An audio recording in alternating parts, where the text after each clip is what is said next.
এটাই যথেষ্ট জান্নাতের জন্য। 2 রাতে তাহাজ্জুদ, শুধু জান্নাত নয়, দামি জান্নাত পাবে এটা দিয়ে, দামি। 3 নফল সিয়াম, নফল সিয়াম এটার বিনিময়ে জান্নাত।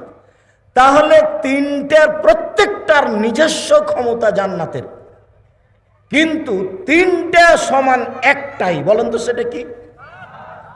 ফকির মিসকিনকে খেতে দেওয়া, দান করা, অসহায় মানুষের পাশে দাঁড়ানো। কেন আপনি বললেন যে মাফ করো? কেন আপনার মা আপনাকে 50 টাকা খুচরা বের করে দিল না? মনে কিছু নিয়েন না, আপনার মায়ের স্বভাব পরিবর্তন করতে হবে, আপনার স্ত্রীর স্বভাব পরিবর্তন করতে হবে, আপনার স্ত্রীর যে স্বভাব গতি আছে তা পরিবর্তন করতে হবে, যেন 150 চাল রান্না করে, নাড়া করে। আপনার মা হাফ কেজি, 2 কেজি, 3 কেজি চাউল রান্না করতেন, আর আপনার স্ত্রী 150 চাউল রান্না করেছে। 150 চাউল রান্না করেছে, দুপুরে 4-5 জন মেহমান এসেছে। তখন আপনার স্ত্রী বলছে কি করবে, কি করবে, এটুকু খেতে নিতে শেষ হয়ে যাবে, এ করো, চানাচুর বিস্কুট দিয়ে বিদায় করতে হবে। দুপুরের সময়তে চানাচুর বিস্কুট দিয়ে বিদায় করতে হবে। আপনার মাকে জিজ্ঞাসা করে থাকেন, বেঁচে থাকলে, এখনো বয়স 80 বছর, জীবনে কোনোদিন দুপুরে আপনার মা চানাচুর বিস্কুট দিয়ে কোনোদিন মেহমানকে বিদায় করেনি। বসতে দিয়েছে, চাঁপাইনবাবগঞ্জের হাতের সিলাই কাঁথা শুইতে দিয়েছে, পাখা দিয়েছে, বলেছে অপেক্ষা করতে বলো, আমি রান্না করে খাওয়াবো। এটা আপনার মা পারে, আপনার বউ পারে না কেন?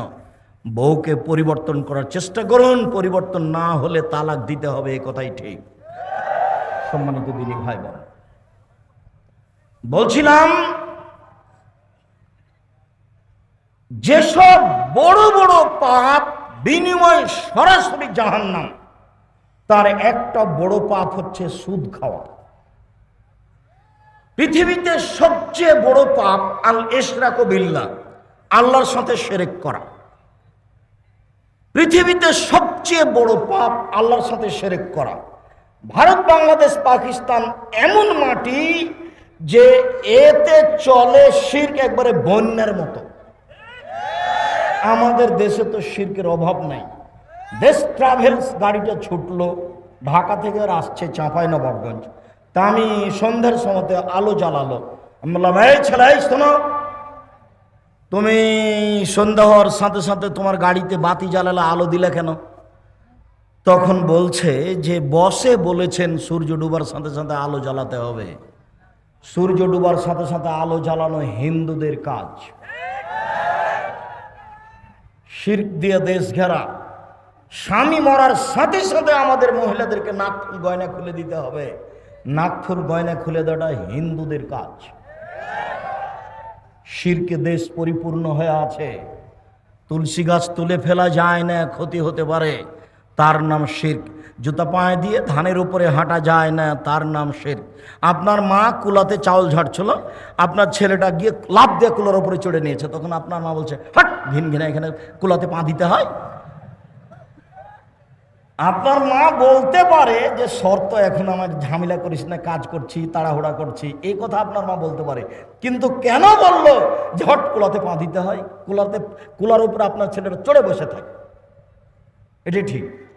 যখন আপনার মা বলবে তখন আপনি বলবেন, আব্বু কুলার উপরে চড়ে বসে থাকো, তো আব্বু একবারে চড়ে বসে থাকো, 2 পা দিয়ে চড়ে বসে থাকো। এক্ষুনি যে গাড়িটাতে আসলাম, ওই গাড়িটার মালিক বলেছে, কি যেন বলছে, ডাস, যাই হোক, উপরের এটা তো কে পা দিয়েছে, তখন ও অকথ্য ভাষায় গালি দিচ্ছে। তো আমি বলছি, ওটাতে পা দিয়ে বসে থাকো। তার মানে ওতে পা দিলে নাকি তার রুচির সমস্যা। আমার দেশের মহিলা ফরজ গোসল হলে ওরা আর সকালে কোনো কাজ করে না, ভাত রান্না করতে পারে না। আরে সকালে ফরজ গোসলের প্রয়োজন হলে কিছু করে না, হিন্দু মহিলারা আগে নদী থেকে গোসল করে আসে, চুলার চতুর্দিক লাগে, এটা হিন্দুদের কাজ।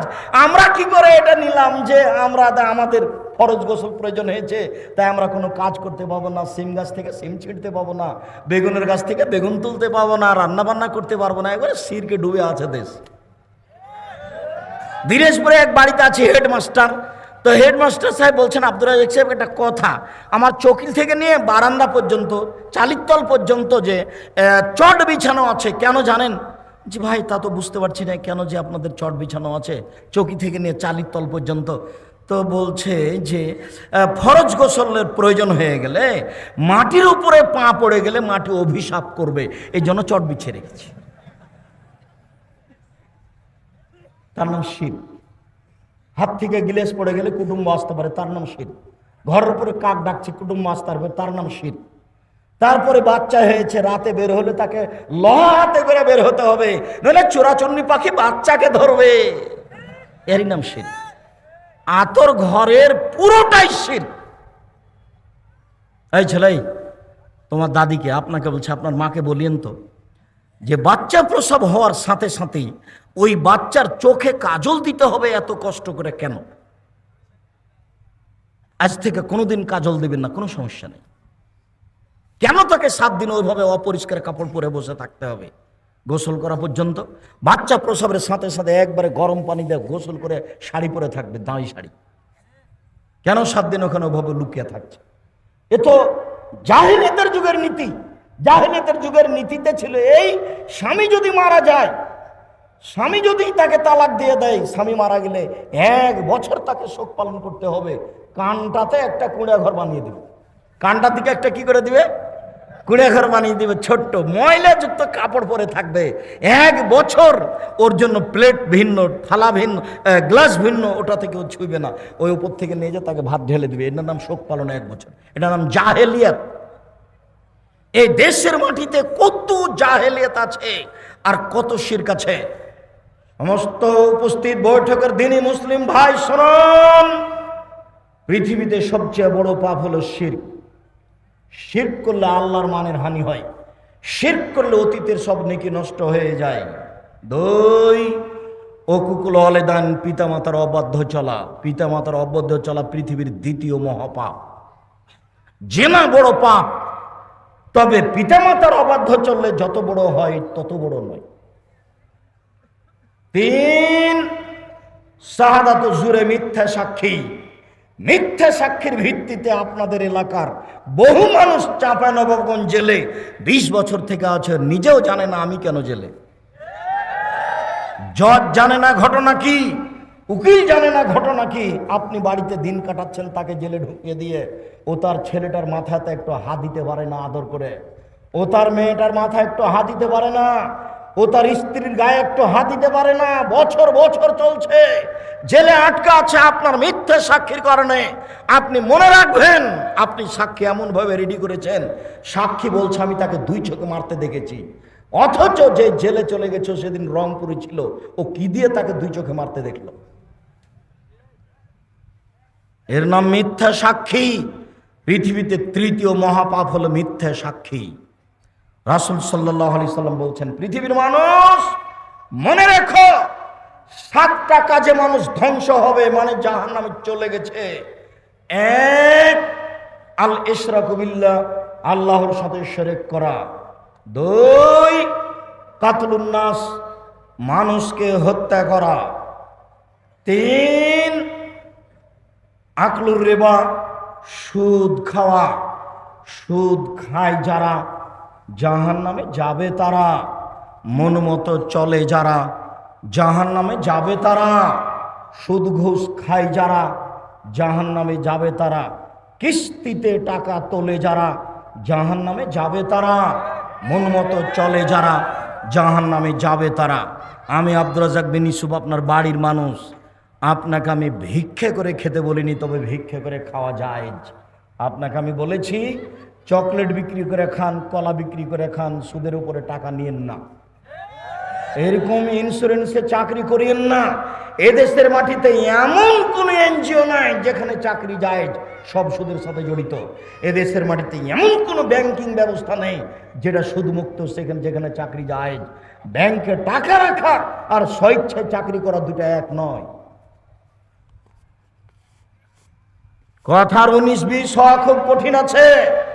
কথা ফেরত নিতে হবে না সহজে। ভিক্ষা করে খাওয়া ভালো, শ্বশুরের কাছে যৌতুক নেওয়া ভালো নয়। ভিক্ষা করে খাওয়া ভালো, কিস্তিতে টাকা তোলা ভালো নয়। ভিক্ষা করে খাওয়া ভালো, সুদ খাওয়া ভালো নয়। সুদ চিরদিনের জন্য জঘন্য, নিকৃষ্ট, নেক্কারজনক কাজ, যার ফলাফল জাহান্নাম। সুদ যে খায় সে একদিন ভিক্ষুক হবেই হবে। যে সুদ খায় তাকে একদিন না একদিন ভিক্ষুক হতেই হবে। হয় সে হবে, না হয় তার ছেলে হবে, ভিক্ষুক হতেই হবে।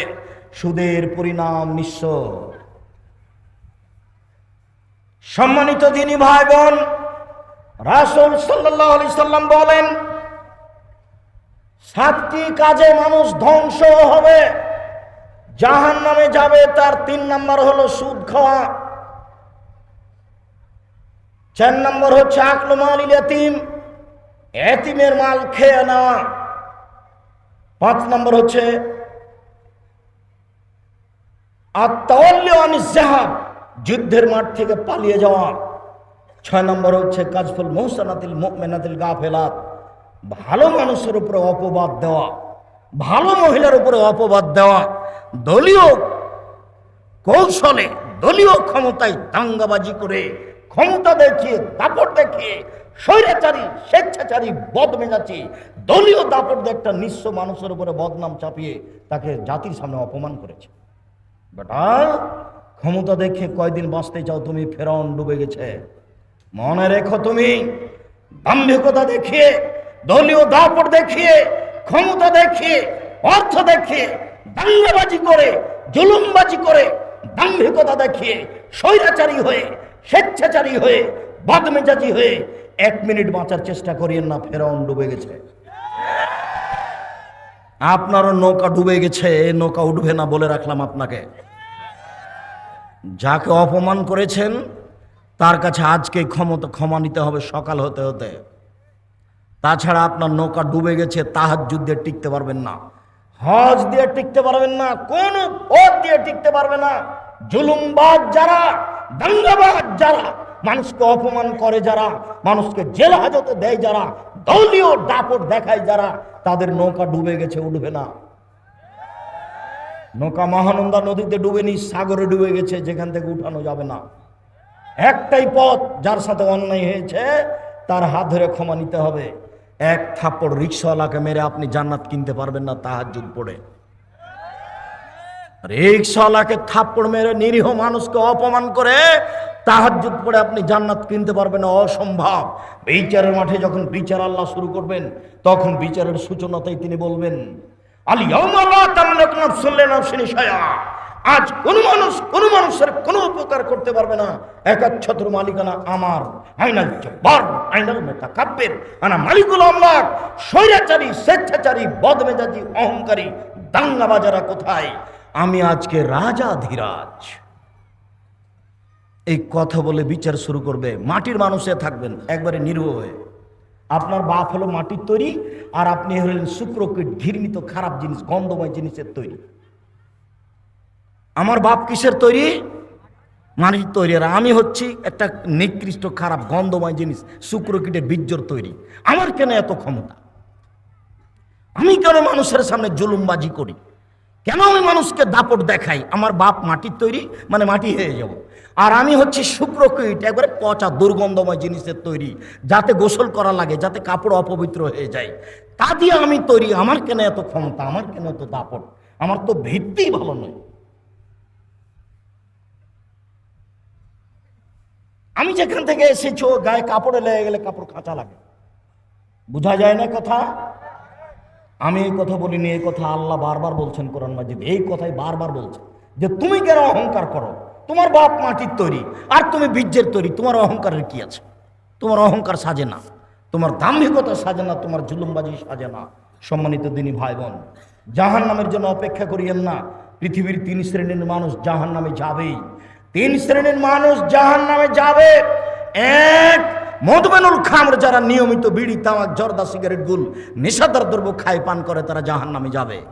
আজ থেকে এই সারা চাঁপাইনবাবগঞ্জে, এই দেবীনগর থেকে নিয়ে, সুন্দরপুর থেকে নিয়ে, আপনার যত আছে, টিকলির চর থেকে নিয়ে, নম্পট থেকে নিয়ে, যত এলাকা আছে, সব এলাকাতে আর কোনোদিন বিড়ি সিগারেট বিক্রি হবে না। সেদিন যেমন বলে গেছি যে ডুলি বিবি শব্দটাতে পেশাব করে দিয়ে উঠো, মানে ডুলি বিবি শব্দ আর কোনোদিন ব্যবহার করব না।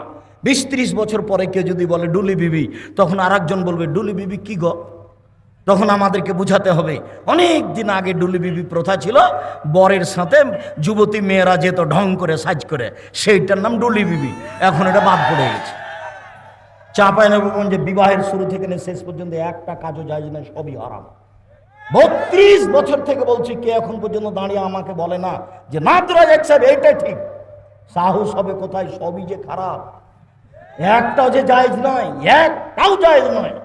সবাই মিলে বউ দেখতে পারে না, এটা হলো হারাম। বায়না প্রথা, বায়না করে তার হাতে টাকা দিবে, এইটা হলো হারাম।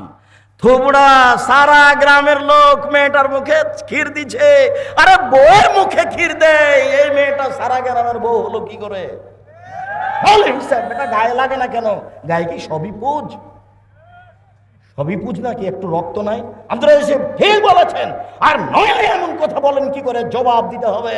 আমি জবাব দেওয়ার জন্য প্রস্তুত। এই নীতিতে শুধু প্রস্তুত নই, এই নীতিতে পেশাব করে দিতে প্রস্তুত। নীতি জাতি থেকে উঠিয়ে দেবো, চাঁপাইনবাবগঞ্জ জেলা থেকে বিদায় করে দেবো।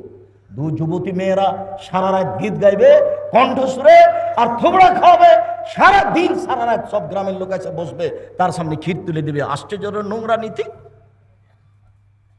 আমি বলেছিলাম কাজী সাহেবের ওই খাতাকে টয়লেট পেপার হিসেবে ব্যবহার করতে হবে, পেশাবের জন্য, পায়খানার জন্য। কেন? ওতে আছে 4টা সাক্ষী। তখন ওই কাজী সাহেব আমার উপরে খুব ক্ষেপে গেলেন, সম্ভবত মানিকগঞ্জ থেকে। আমাকে তখন আমি বলছি, জনাব ক্ষেপছেন কেন? শুধুমাত্র জেনা প্রমাণ করতে কয়টা সাক্ষী লাগে? পৃথিবীতে আর কোনো কাজে 4টা সাক্ষী লাগে না, শুধুমাত্র জেনা প্রমাণ করতে 4টা সাক্ষী লাগে। আল্লাহর নবী বলেছেন একটা বিবাহ বৈধ হওয়ার জন্য বাপ লাগে, 2 জন সাক্ষী লাগে। উকিল বাপ হারাম, চিরদিনের জন্য হারাম। উকিল বাপ চিরদিনের জন্য হারাম, চিরদিনের জন্য হারাম, কিয়ামত পর্যন্ত হারাম উকিল বাপ। উকিল বাপই নাই। খুলনাতে, চট্টগ্রামে, বরিশালে উকিল বাপই সেদিন থেকে বাপ। আর আসল বাপ আর বাপ নয়, ওই উকিল বাপই সেদিন থেকে বেটির বাড়ি যাবে, বেটি উকিল বাপের বাড়ি যাবে। এখন নাকি বাপ বেটি হয়ে গেছে। চাঁপাইনবাবগঞ্জের মতন গ্রামের সবাই নাকি চাচা, তো কার সাথে পর্দা করবে? গ্রামের সবাই নাকি ভাই, তো কার সাথে পর্দা করবে? তাই পর্দা করার কেউ নাই। এখন এর বাড়ি ও যায়, ওর বাড়ি এ আসে। সালাম তো ভুলে গেছে, বলে আব্দুর রাজ্জাক আছো গো, এ বলে ঢুকে যাচ্ছে। অথচ এ বলে ঢোকা হারাম। আসসালামু আলাইকুম, দরজায় গিয়ে সালাম দিতে লজ্জা পাই। শতকরা 1999 জন লোক লজ্জা পায় আমার সামনে যারা বসে আছে। আজ থেকে নীতি পরিবর্তন করেন, করতেই হবে। এর নাম আত্মার সাথে জিহাদ। আজ থেকে এই বৈঠকে যত মানুষ বসে আছি, আর কোনোদিন বাড়ির দরজায় গিয়ে বলবো না যে আমাদের মা খালেদার মা আছো, এ কথা বলবো না। দরজায় বলবো আসসালামু আলাইকুম। বলা যাবে না ইনশাল্লাহ? বলছো না কেন? একটু লাভ দিয়ে উঠলো তো, ভুলে যায় না, বলো ইনশাল্লাহ, ইনশাল্লাহ। আর যদি কেউ সালাম ছাড়া ঢুকে যায়, তাহলে কি করতে হবে? বাহির দরজায় যান, বাহির দরজায় যান, ওখান থেকে সালাম দিয়ে ঢুকে। 3 শ্রেণীর মানুষ জাহান্নামে যাবে। 1, বিড়ি, তামাক, জর্দা, সিগারেট, গোল, নেশাদার দ্রব্য খায়, পান করেছে। 2, আর রাজনাত মিনান নিসায়ে, পুরুষের বেশধারী নারী, পুরুষের জুতা স্যান্ডেল পরে, পুরুষের শার্ট প্যান্ট পরে, পুরুষের পোশাক পরে। এই এলাকা থেকে এখন রাস্তা পাকা হয়ে গেছে। এই সুন্দরপুর, নারায়ণপুরের ছেলে মেয়েরা বেশি শিক্ষিত, শিক্ষিতা। এরা এখন মনে করেছে বেটি ছেলেরা যে আমাকে নিজেকেই বাজার করতে হবে। কেন? ওর স্বামী যখন কাপড় কিনে নিয়ে এসেছে, তখন ওই কাপড়ে হাতে বলছে কি যে মোটা কাপড় কিনে নিয়ে এসেছে। তখন নিরুপায় হয়ে স্বামী বলেছে তাহলে তুই কিনে নিয়ে। তখন ও যাওয়ার সুযোগ পেয়েছে। কাপুরুষ, এর নাম কাপুরুষ, এর নাম কাপুরুষ। জীবনে আমরা কোনোদিন বাজারে যাইনি, জীবনে। আমরা তো বেঁচে আছি। এবং এই কথা তো দূরের কথা, কাপড় কোনো মানুষ যদি কিনে নিয়ে এসে বাসায় দেয়, তাহলে বলতে পাবে না এটা মোটা না চিকন। আর যদি স্বামী হাতে দেয়, তাহলে বলতে হবে তুমি যাহাই আনিয়েছ তাহাতেই আমি খুশি। তাহলে সংসারের ভালোবাসা দ্বিগুণ বেড়ে যাবে। মোটা হোক চিকন হোক, তুমি যাহাই আনিয়েছ তাহাতেই আমি খুশি। অন্য মানুষ যদি কোটি টাকা দিয়ে কিনে নিয়ে আসে, আমি খুশি নই। আমি নিজে হাতে যদি পরিশ্রম করে কিনে নিয়ে আসে, আমি তাতে খুশি নই। তুমি আমার জন্য কিনিয়েছ, তাতেই আমি খুশি। তাহলে সংসার সুন্দর হবে। আর আপনাকে আর একটা কথা বলা থাকছে, সবসময় নাম ধরে কাজে বলবেন, নিজে কাজ করবেন না। এক গ্লাস পানি আপনি নিজে ঢেলা খেলেন কেন? নিজে ঢেলা খেলেন কেন? আপনি বলবেন, খালেদা এক গ্লাস পানি নিয়ে আসো তো, ও খুশি হবে। আর নিজে ঢেলে খান তাহলে মনে করবে আমার উপরে রাগ করেছে, সেজন্য তো আমাকে বলেন। আর আপনাকে বলছে, আপনি মহিলা মানুষ, একটু পরে বলছি, যে আপনি এক গ্লাস পানি এইভাবে সামনে ফ্যাক্টস করে দিয়ে সরে যায় না, এতে জান্নাত হবে না, এভাবে সংসার চলবে না। আমি আপনার কাছে আসছি একটু পরেই, সম্মানিত দিনী ভাই বোন, এই কথাটা শেষ করে নিই। আমরা এখন রাস্তাঘাট পাকা, এর অর্থ আমার বোনকে, আমার মাকে গিয়ে চাঁপাইনবাবগঞ্জ শহরে বাজার করতে হবে, সারা দিন এর ধাক্কা খেতে হবে, ওর ধাক্কা খেতে হবে। মোহর দিনে আপনি ধাক্কা খায় আর একজনের খারাপ লাগে না? একটু লজ্জা লাগে না? একটু শরম লাগে না? একটু হায়া লাগে না? একটু খারাপ লাগে না?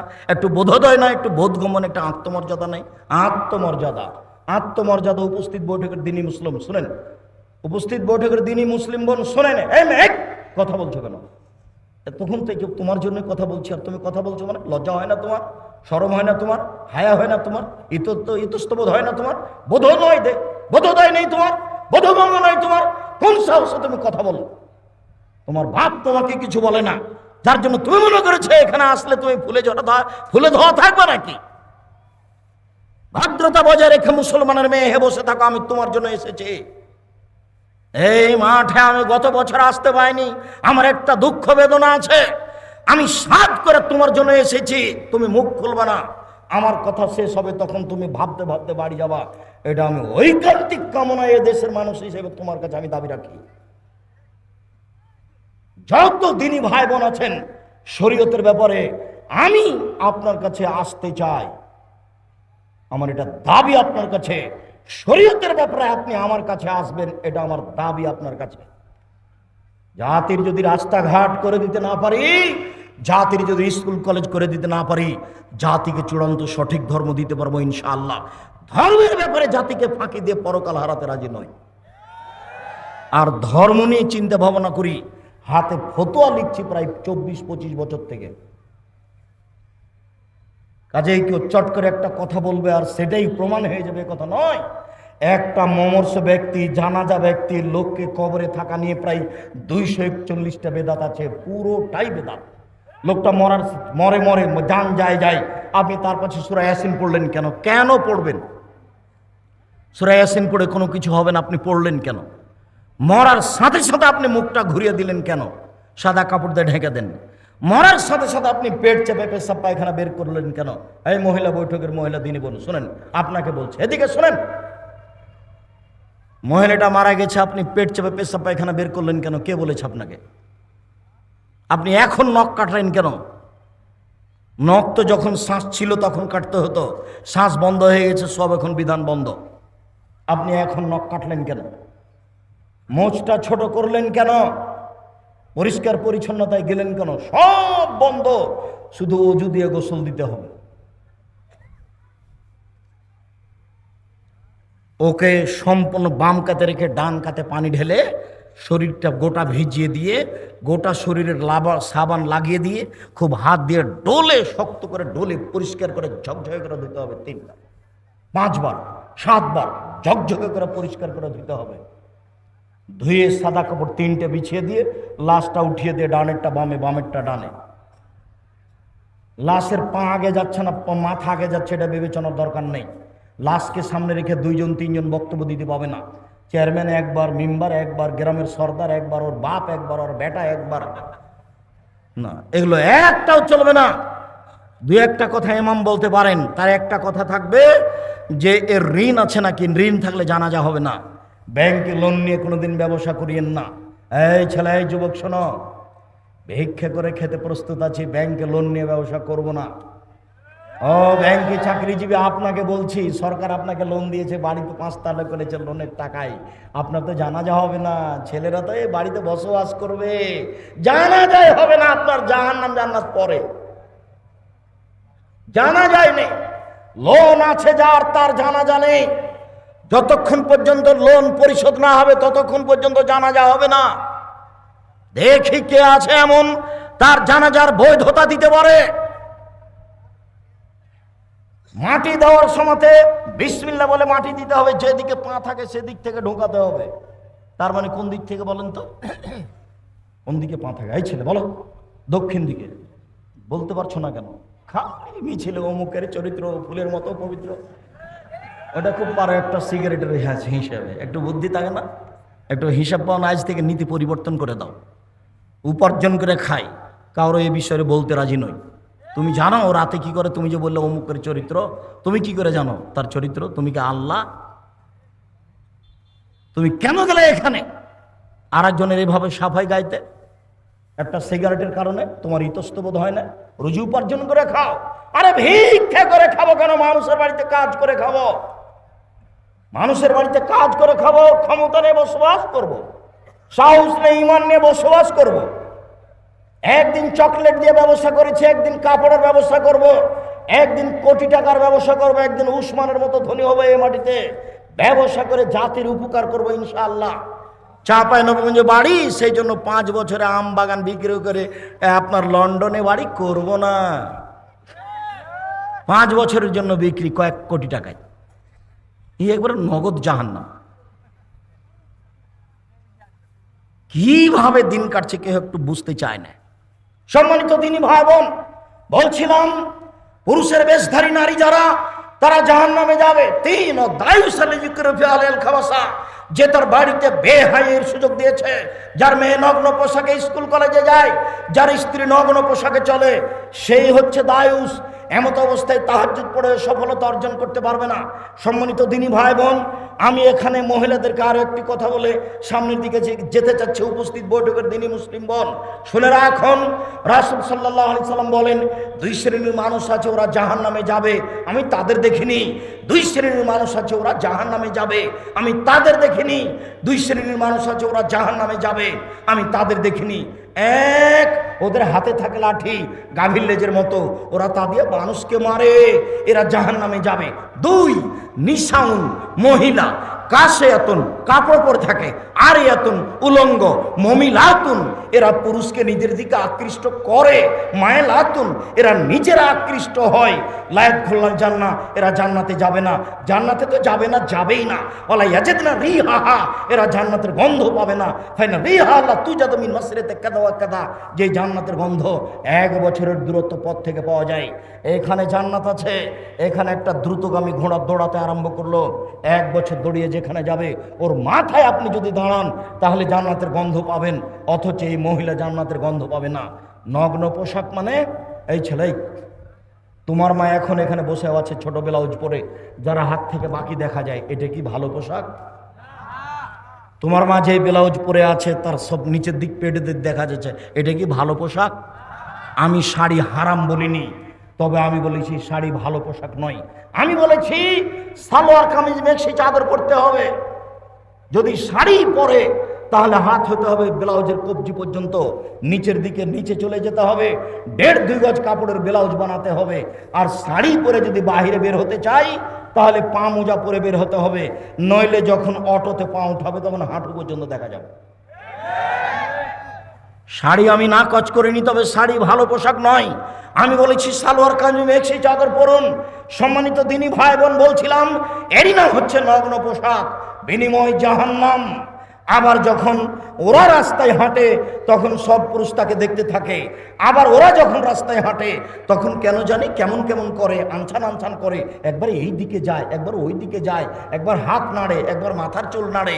তার মানে পরিবর্তন হয়েছে ও নিজেই পুরুষের দিকে আকৃষ্ট হয়েছে।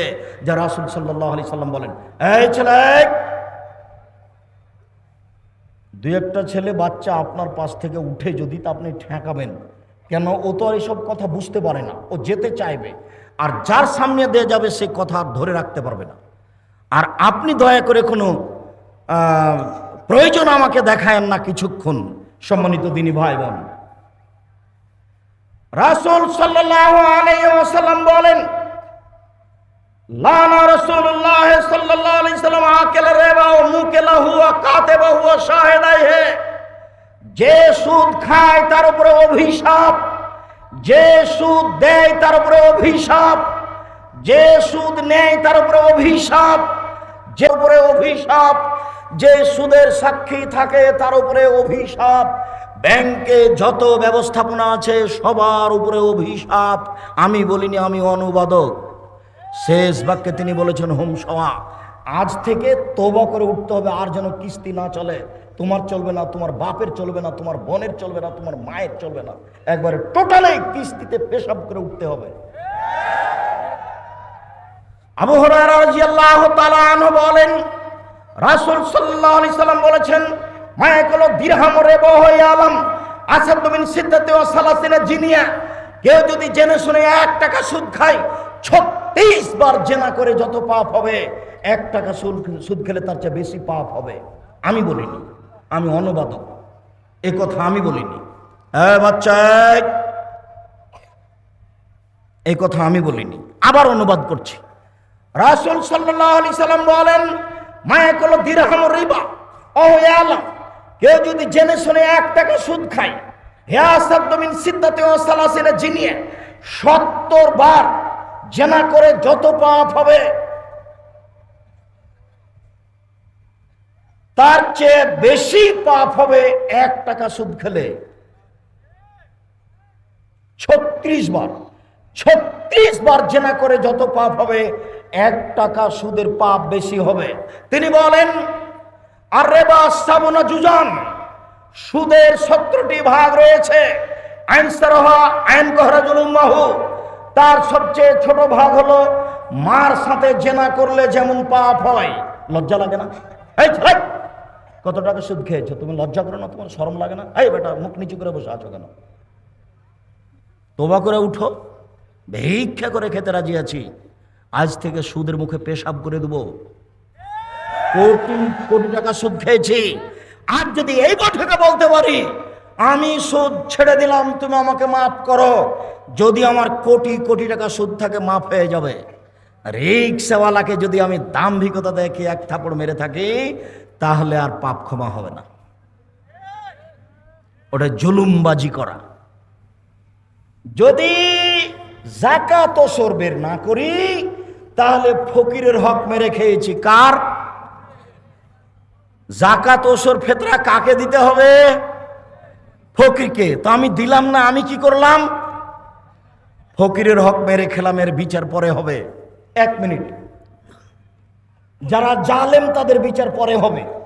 যারা রিক্সাওয়ালাকে থাপ্পড় মেরেছে তার বিচার পরে হবে। যারা পাড়া প্রতিবেশী গ্রাম্য চাচা চাচিকে অপমান করেছে তার বিচার পরে হবে। যারা দাম্ভিকতা দেখে দলীয় দাপটে মানুষকে জেলে দিয়েছে তার বিচার পরে হবে। পৃথিবীর মানুষ শুনে রাখুন, বিশ্বের বাঙালি দিনী ভাই বোন যারা আমার সামনে আছেন, যারা অনলাইনে আমাদের সাথে আছেন সারা পৃথিবীর বিভিন্ন স্থান থেকে, তাদেরকে আমরা অনুরোধ করে জানাতে চাই, মনে রাখবেন, কারো যদি মানুষের সাথে অন্যায় আচরণ হয়ে থাকে তার নাম জুলুম, তার বিচার পরে হবে। যদি 1 দিন লেট হয় তাহলে 50,000 বছর, যদি 3 দিন লেট হয় তাহলে 1.5 লক্ষ বছর, যদি 500 বছর দেরি হয় কতদিন হবে? খুব সাবধান। বিচারের সময়সীমা ভালো মানুষের জন্য কয় মিনিট? 5-7 মিনিট, 1 ওয়াক্ত সালাতের সমান। বিচারের মাঠে একটা ভালো মানুষের বিচারের সময়সীমা কতটুকু? 1 ওয়াক্ত সালাতের সমান, 1 ওয়াক্ত ফরজ সালাত আদায়ের সমান, 1 ওয়াক্ত ফরজ সালাত আদায়ের সমান। মনে থাকবে না মনে হয়? তো আমরা ধরে নিই মাগরিবের সালাত আদায় করতে 5-7 মিনিট লাগতে পারে, আমরা ধরে নিই এশার সালাত আদায় করতে 10 মিনিট লাগতে পারে। আল্লাহ রাসূল বলেছেন ভালো মানুষের বিচার হবে 1 ওয়াক্ত সালাতের আদায়ের সময়সীমা 5-7 মিনিট, 10 মিনিট। আর কবরের সময়সীমা হলো বাসর রাতের সমান। বাসর রাতের সমান। চাচাতো বোন ফুফাতো বোনকে বাসর রাত সাজাতে হবে না, বাসর ঘর এটা হারাম। বাসর ঘর সাজাতে হবে, এ কথাই ঠিক। কনেকে সুন্দরী করে সাজাতে হবে, এ কথাই ঠিক। এদেশে একটা বই পাওয়া যায় আদর্শ পরিবার, এখানেই আছে। আপনি যদি মনে করেন আব্দুর রাজ্জাক সাহেব কিনে নিয়ে আপনাকে ঠকিয়ে দিয়েছে, আমার কিছু করার নেই। ওখানে বাসর রাত কেমন হবে তা লেখা আছে, বাসর রাতের বিস্তারিত বিবরণ দেওয়া আছে। কনেকে সুন্দরী করে সাজাতে হবে কথা বলা আছে। বাসর ঘরে ঢুকে আগে বইয়ের মাথায় হাত দিয়ে দোয়া পড়তে হবে, তারপরে 2 রাকাত সালাত আদায় করতে হবে, তারপরে দাম্পত্য জীবনে যেতে হবে। গেলাম রাত 10টার সময়, কিছু কথাবার্তা বললাম, তারপরে সাংসারিক যে 2 রাকাত সালাত আদায় করলাম, তারপরে কিছু কথাবার্তা বললাম, রাত 2টা বেজে গেল, এখন ঘুমাতে গেলাম। তাহলে ঘুমে থাকলাম 3 ঘন্টা, 5টার সময় আজান হয়ে গেল, এই 3 ঘন্টা ঘুমালাম। রাসূল সাল্লাল্লাহু আলাইহি সাল্লাম বলছেন কবরের সময়সীমা হলো 72 রাতের সমান, তাহলে মোটামুটি কবরের থাকার সময়সীমা হলো 2.5-3 ঘন্টা, 4 ঘন্টা এরকম হতে পারে। যখনই ভালো মানুষকে ঘুম থেকে জাগানো হবে তখন সে বিরক্ত হয়ে বলবে, আরে এখনই তো ঘুমালাম, এভাবে তাড়াহুড়া করে জাগানো হচ্ছে কেন? তাকে কেউ জাগাবে না তার কাছের মানুষ ছাড়া। আল্লাহ রাসূল বলছেন, নাম কানামাতিল আরুসে, তুমি ঘুমিয়ে যাও বাসর রাতের ঘুমানোর মতো, তুমি ঘুমিয়ে যাও বাসর রাতের ঘুমানোর মতো। তুমি উত্তর সুন্দর দিয়েছ, লাইকে জহিল্লাহ বাহালি, তাকে কেউ জাগাবে না তার প্রিয় মানুষ ছাড়া, তাকে কেউ জাগাবে না তার প্রিয় মানুষ ছাড়া। যখন জাগাতে যাবে তখন বিরক্ত হবে, এই তো ঘুমালাম, তুমি জাগালে কেন? অথচ ঘুমিয়ে আছে 2000 কোটি বছর থেকে, 400 কোটি বছর থেকে, 20,000 বছর থেকে, 50,000 বছর থেকে ঘুমিয়ে আছে। কিন্তু যখন তাকে উঠাবে তখন ও কি মনে করবে? বুঝাতে পারলাম না, কেবলই ঘুমালাম তো বাসর রাতের সমান, এই তো ঘুমালাম। যদি ভালো মানুষ হয় তাহলে কবরের সময়সীমা বাসর রাতের সমান, আর যদি ভালো মানুষ হয় তাহলে বিচারের মাঠের সময়সীমা কতটুকু? 5-7 মিনিট, 10 মিনিট, 1 ওয়াক্ত সালাত আদায়ের সমান। বিচারের মাঠে যদি জালেমের একদিন দেরি হয় তাহলে 50,000 বছর, 3 দিন যদি লেট হয় তাহলে 1.5 লক্ষ বছর, যদি 500 বছর দেরি হয় তাহলে কতদিন আমি বলতে অক্ষম। সম্মানিত দিনী ভাই বোন, ভুলেও কোনোদিন জুলুমবাজি করে একদিন 1 ঘন্টা বাঁচার চেষ্টা করবেন না। ফেরাউন ডুবে গেছে, আমার যেন নৌকা ডুবে না যায়, আমি একটু বাঁচতে চাই সংবরণশীল হয়ে, ধৈর্যশীল হয়ে, ধৈর্যের পরিচয় দিয়ে, কাউকে গালি না দিয়ে, দাম্ভিকতা না দেখিয়ে অল্প সময় বেঁচে থাকার চেষ্টা করুন। 1 মিনিট, একটা আমার মা নকল করছেন আমার নানির কথা। আমার নানি আমার নানাকে বলতেন যে আশেপাশের লোক যে ধান কেটে নিল তুমি কখন যাবা? তখন আমার নানা উত্তরে বলতেন তো যে বললে তো আমি কি বুঝলাম? যদি চাপ দিয়ে আমার নানি আদায় করতো তখন বলতেন যে আশেপাশের লোক কেটে নেক তারপরে কাটবো। তা আমার নানার জীবন তো চলে গেছে, আমার নানির জীবন তো চলে গেছে। আমার খালা সিরাজউদ্দিন হচ্ছেন আমার খালু। তো আমার নানা আমার খালার বাড়িতে বেড়াতে এসেছেন, বেটিকে দেখতে এসেছেন। এখন দেখার পরে চলে গেছে বাড়িতে। তো আমার নানি জিজ্ঞাসা করছে বেটি কেমন হয়ে আছে? এটাই হলো শব্দ, আর কিছু না। এখন আমার নানি কি বুঝলেন? বেটি যে দেখা এলে তুমি তো কি বুঝলেন? হয়তো বেটির সাথে দেখাই হয়নি, বাইরে বসে থাকে, কিভাবে চলে গেছে এমন হয় তো, দুনিয়া থেকে তো চলে গেছে, সময় তো শেষ হয়ে গেছে। এইভাবে বেঁচে থাকতে হবে না যাতে মানুষ কষ্ট পাবে, প্রয়োজন নাই। এই তো সেদিন ছিল 40 বছর বয়স, আজ দেখছি 60 বছর বয়স।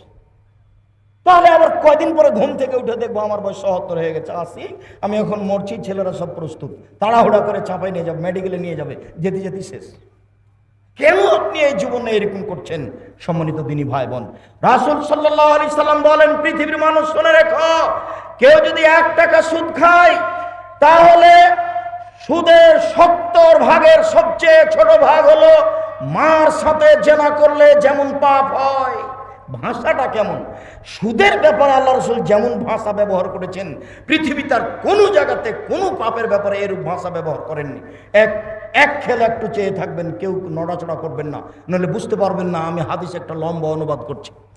এই সুদ দেখাতে গিয়ে সামরা ইবনে জুনদুব রাদিয়াল্লাহু তাআলা আনহু বলেন, রাসূল সাল্লাল্লাহু আলাইহি সাল্লাম একদা ফজরের সালাত আদায় করে আমাদের মুখামুখি হয়ে বললেন, হাল রাহাদুকুম মিনকুম আর-রুয়া, সঙ্গী সাথে তোমরা গত রাত্রে কোনো স্বপ্নে কিছু দেখেছো? কুলনা না, আমরা বললাম জি না, আমরা আজ রাত্রে স্বপ্নে কিছু দেখিনি। তিনি বললেন, ইন রাআইতুল লাইলাতা রাজুলাইনি, আমি গত রাত্রে 2 জন লোককে দেখলাম, ফাতায়ানি, তারা 2 জন আমার কাছে আসলো, ফাঁকা যাবে দাইয়া, তারা আমার 2 হাত ধরে আমাকে টেনে নিয়ে যেতে লাগলো বাইতুল মুকাদ্দাসের দিকে। টেনে নিয়ে যেতে যেতে দেখলাম একটা লোক বসে আছে, একটা লোক দাঁড়িয়ে আছে, তার হাতে একটা লোহার বাঁকা লাঠি আছে। লোহার বাঁকা লাঠিটা তার মুখের ডান দিক দিয়ে ঢুকিয়ে দিচ্ছে, ফেড়ে বাম দিকে নিয়ে যাচ্ছে, আবার তার বাম দিকে লাগাচ্ছে, আবার মুখটা ফেড়ে পিছন দিকে নিয়ে যাচ্ছে। বাম দিক ফেড়ে ফেলতে না ফেলতেই ডান দিক আবার ঠিক হয়ে গেছে, যতবার এরকম করছে অপর দিক ঠিক হয়ে যাচ্ছে। আমি বললাম জিবরাইল মা হাজা, একই কথা। তারা দুজন বলেন ইনতালেক, চলতে থাকেন। ফানতালাক না, কিছু না বলে চলতে থাকলাম। চলতে চলতে দেখি একটা রাজুল, একটা মানুষ শুয়ে আছে, পাশে একটা লোক দাঁড়িয়ে আছে, তার হাতে একটা পাথর আছে। ফাজারা বাহু দাদা দাহাল হাজারো ফানতালাক এলাইহে, তার মাথার উপরে মারছে জোরে পাথরের বাড়ি, মাথাটা ভেঙে একবারে ছাতু ছাতু হয়ে যাচ্ছে, পাথর ছিটকে দূরে চলে যাচ্ছে। সে পাথর নিয়ে আসতে যাচ্ছে, আনতে না আনতে দেখে মাথা ঠিক হয়ে গেছে, আবার মারছে, আবার পাথরটা চলে যাচ্ছে ওইদিকে, আবার নিয়ে আসছে। আমি বললাম মা হাজা, একই দৃশ্য। তারা দুজন বলেন ইনতালেক, চলতে থাকেন। কিছু না বলে আমি চলতে থাকলাম। চলতে চলতে চলে আসলাম একটা গর্তের কাছে। আলা হুসাই কোনো আসফালও আছে, সেই গর্তের উপর দিক সংকীর্ণ, নিচের দিক প্রশস্ত। ওই তন্দুরি রুটি যে চুলাতে বানায় সেরকম। তাতা অক্কাদ নারাও তাহাতুন, তার ভিতরে দেখি দাদা দাদা দাদা করে আগুন জ্বলছে। ফাইজা ইরতাফাত ইরতাফাউ, যখন আগুনটা চড়ে জ্বলে উঠছে তখন ওর ভিতরে যা কিছু আছে সব উপরে চলে যাচ্ছে, মনে হচ্ছে যেন বের হয়ে পড়ে যাবে। ফাইজা খামেদাত রাজাউ ফিহা, যখন আগুনটা একটু কমে যাচ্ছে তখন সব ভিতরে চলে যাচ্ছে। ফাইজা নিসাউন ওরাতুন, দেখি উলঙ্গ অবস্থায় পুরুষ আর নারী জমা হয়ে দাদা দাদা করে উপরে উঠে যাচ্ছে, আবার নিচে নামছে, আবার উঠে উপরে চলে যাচ্ছে। দুইজন জমা ধরে আছে, তাদের পরনে কোনো কাপড় নাই। দৃশ্য দেখে অবাক হয়ে গেলাম। আমি বললাম মা হাজা, জিবরাইল একই দৃশ্য কালা। তারা দুজন আমাকে কিছু বললেন না, ইনতালেক চলতে থাকলেন। আমিও বললেন চলেন, আমিও চলতে থাকলাম। চলতে চলতে চলে আসলাম একটা রক্তের নদী। দেখি নদীতে শুধু রক্ত, পানি টানি নাই, কিছু নেই। রক্তের নদীর মাঝে একটা লোক আছে, পাশে একটা লোক রয়েছে। যে লোকটা পাশে আছে তার হাতে একটা আছে, পাথর আছে। যতবার রক্তের নদী থেকে লোকটা উঠতে চাচ্ছে ততবার পাশ থেকে মেরে তার মুখকে ভেঙে চুর করে দিচ্ছে, চুরমার করে দিচ্ছে। ও ভিতরে চলে যাচ্ছে, আবার আসার চেষ্টা করছে, আবার পাথর মারছে। আমি বললাম একই দৃশ্য কালা। তারা দুজন বললেন ইনতালেক, চলতে থাকেন। আমি আর কিছু না বলে চলতে থাকলাম। চলতে চলতে চলে আসলাম একটা বাগানে। সেই বাগান দেখি খুব সুন্দর বাগান, অফিয়া সাজারন্ত নাজিমা। বাগানে দেখি একটা খুব বিরাট গাছ। সেই গাছের পাশে দেখছি একটা বৃদ্ধ মানুষ হেলান দিয়ে বসে আছেন। দেখি একটা দূরে একটা লোক, তার হাতে একটা লোহার লাঠি আছে। ইকদুন নারা, ও আগুনকে এভাবে লোহার লাঠি দিয়ে উত্তেজিত করছে। সাজারা, তারা দুজন আমাকে ধরে গাছের উপর দিকে নিয়ে চলে গেলেন। মাঝামাঝি দিকে একটা ঘরে ঢুকে দিলেন। আরে গাছের মাঝামাঝিতে ঘর, এত সুন্দর দামি ঝকঝকে ঘর, ঝকঝকে ঘর আমি জীবনে কোনোদিন দেখিনি। সব কিছু দেখলাম। সেখানে দেখি যুবক, যুবতী, পুরুষ, নারী, বৃদ্ধ, সব বৃদ্ধা পরিপূর্ণ হয়ে আছে। তারা দুজন আমাকে সেখান থেকে বের করে নিলেন, আর উপরে নিয়ে গেলেন, আর একটা ঘরে ঢোকালেন।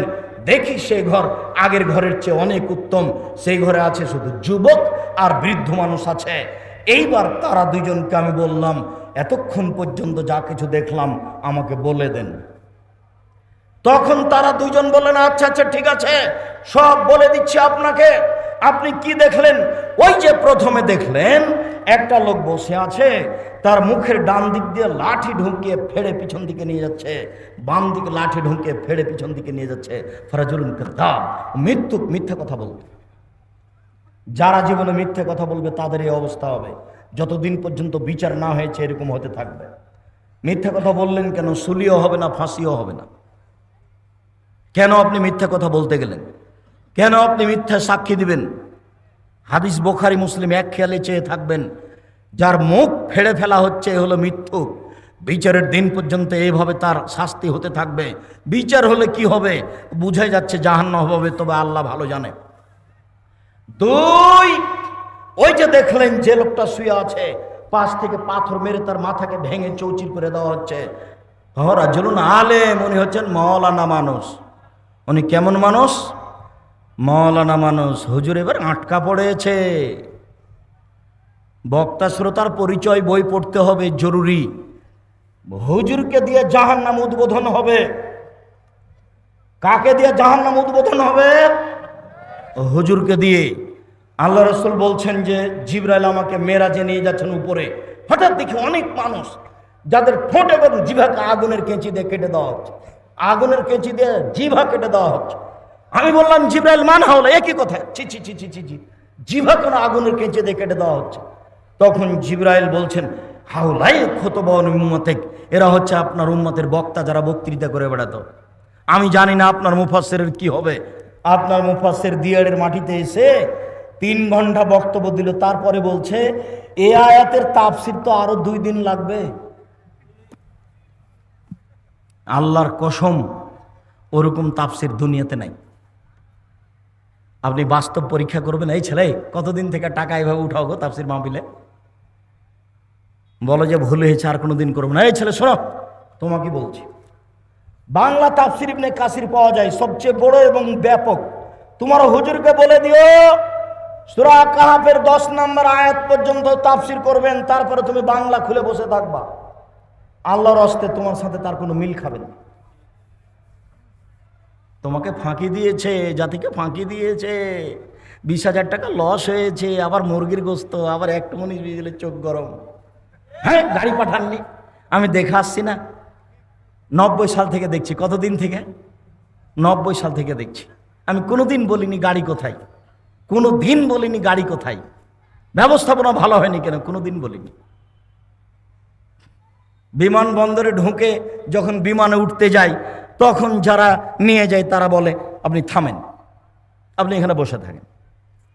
তো কিছুক্ষণ পরে বলে যে চলেন।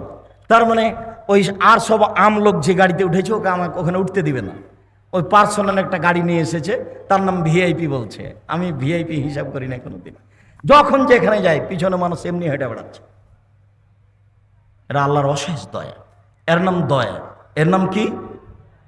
এর নাম দয়া। কোনো দিন একটা মিনিটের জন্য নিজেকে হিসাব করে চলি না, একটা মিনিট। এই যে আজকে এখানে এসেছি, কিছুক্ষণ আগে বাড়িতে যেভাবে ছিলাম সেভাবে এসে। মুসলিউদ্দিন বলছে যে দুবাই বিমানবন্দরে লুঙ্গি পরে আছেন, জরিমানা লাগবে। জরিমানা আগে লাগুক, তো তারপরে দেখা যাবে। জরিমানা আগে লাগুক। গ্রামের মানুষ খুব সাধারণভাবে থাকার চেষ্টা করি। আল্লাহকে বলি, আল্লাহ আমার ভুল ত্রুটির কারণে জামিয়া সালাফের ক্ষতি না হয়। আর একটা বলি, আমি যদি কিছু এবাদত বান্দিগি করে পার হতে না পারি, তাহলে জনগণ যেসব কোরআন হাদিসের কথা বলেছি ওরা যে মেনে চলছে, ওই দিক দিয়ে একটু বিচারের মাঠে পার করে দিও কোনো রকম করে, অন্তত এইটুকু তুমি দাবি রক্ষা করো। এইভাবে বলি আল্লাহকে। নিজে কিছু করে সফল হতে পারবো এমনটা মনে বলে না। সম্মানিত দিনী ভাই বোন, তারপরে আল্লাহ রাসূল বলছেন যে 2 জন বলছেন, ওই যে আপনি দেখলেন যে লোকটা রক্তের নদীতে পড়ে আছে, সে হচ্ছে সুদখোর। সুদ খেত, যার কারণে তাকে রক্তের নদীতে ফেলে দিয়ে পাশ থেকে পাথর মেরে তার মাথাকে, মুখকে ভেঙে চৌচির করা আছে, চৌচির করা হচ্ছে। পৃথিবীর দিনী মুসলিম ভাই বোন, সম্মানিত উপস্থিত দিনী ভাই বোন, যারা মিডিয়াতে আমাদের সাথে আছেন, তাদেরকে আমরা অনুরোধ জানিয়ে বলছি, সুদ মহাপাপ, বিনিময় জাহান্নাম। কেউ যদি সুদ খায় তার উপরে আল্লাহর অভিশাপ হবে, রাসূলের অভিশাপ হবে। কেউ যদি 1 টাকা সুদ খায় তাহলে 36 বার জেনা করে যত পাপ হবে, 1 টাকা সুদ খেলে তার চেয়ে বেশি পাপ হবে। কেউ যদি সুদ খায়, সুদের পাপের 70টি ভাগ রয়েছে। ছোট ভাগ হলো মার সাথে জেনা করলে যেমন পাপ হয়। কেউ যদি সুদ খায় তাহলে তাকে রক্তের নদীতে ফেলে দিয়ে তার মুখে পাথর মেরে তার মুখকে চৌচির করা হবে। অতদিন পর্যন্ত শাস্তি হতে থাকবে যতদিন পর্যন্ত বিচার না হয়েছে। ওই যে দেখলেন বিশাল গাছ, গাছের পাশে একজন বৃদ্ধ মানুষ বসে আছেন, তিনি হচ্ছেন ইব্রাহিম আলাইহিস সালাম। ওই যে একটা লোক দেখলেন যে লোহা হাতে করে আছে, জাহান্নামের আগুনকে উত্তেজিত করছে, উনি হচ্ছেন মালিক ও খাজিনের নারে, জাহান্নামের মালিক। তিনি আগুনকে উত্তেজিত করছেন। এই যে আমি আপনার ডান হাত ধরে আছি, আমি হচ্ছি জিবরাইল। এই যে আপনার বাম হাত ধরে আছেন, ইনি হচ্ছেন মিকাইল। আপনি একটু মুখটা আকাশের দিকে করেন। আমি করলাম, আমি দেখলাম সুন্দর একটি ঝকঝকে ঘর। তারা বললেন এটা হচ্ছে আপনার ঘর। আমি বললাম দানি আদখুল মানজিলি, তাহলে আপনারা 2 জন ছেড়ে দেন, আমি ঘরে ঢুকে যাই। তখন তারা বললেন না না না না না না, আপনার বয়স বাকি আছে। যেদিন আপনার বয়স শেষ হয়ে যাবে সেদিন আতাইতা মানজিলাকা, আপনি আপনার ঘরে চলে আসবেন। হাদিস বুখারী। সম্মানিত দিনী ভাই বোন, আপনাকে আমি সুদের মতো ন্যাক্কারজনক নোংরা পাপ থেকে বেঁচে থাকার জন্য অনুরোধ জানাচ্ছি। কেউ যদি সুদ খায়, কেউ যদি ঘুষ খায়, কেউ যদি ওসর জাকাত আদায় না করে, তাহলে সে রুজি দিয়ে জাহান্নামে যাবে। শুনুন, সেই রুজি দিয়ে তার কোনো ইবাদত কবুল হবে না। ওই যে লোকটা বিদেশে আছে, হাত তুলে দোয়া করছে, হাত তুলে